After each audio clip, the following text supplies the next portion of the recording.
Este project was bueno para con el mga bata sa grade 1 hasta grade 6. So, continua kita con este hasta para cuando, okay?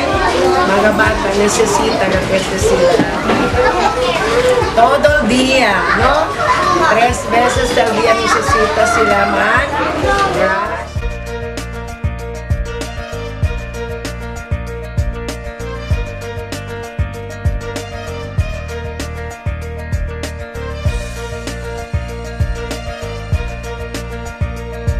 As a teacher, I will always see to it that proper lessons on hand washing and at the same time toothbrushing will be integrated.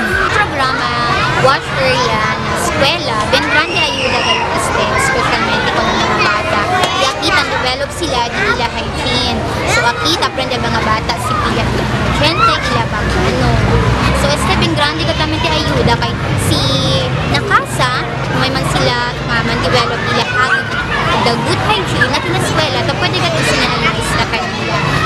Can find enjoyment ang mga bata, alegre ang mga bata takas sa este si pila na de gente y manera de kalabamano so tan enjoy sila hunto na sila mga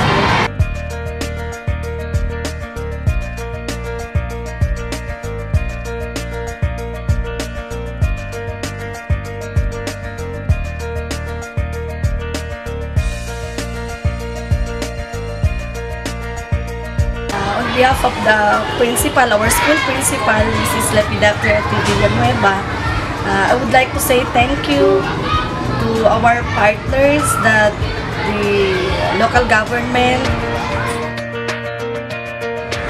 and other partners that help in the implementation of this WASH program.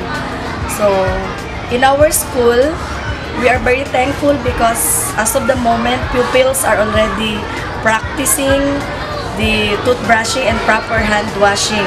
So with the help also of our stakeholders, the PTA, now they are very much helpful in putting up the wash facilities for us to implement it properly.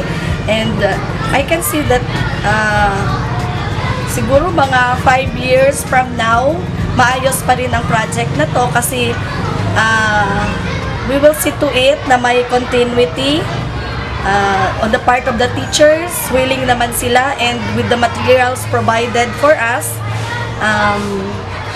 araw-araw natuturuan namin ng mga bata ng tamang pamamaraan, ng tamang paghugas ng kamay at pag-toothbrush. So, sa ganitong paraan, mababawasan ang mga batang nagrereklamo ng masakit ang ngipin at yung mga batang nagkakasakit. So, for sure, magkakaroon ng proper education. Thank you, Wash, for coming to Putik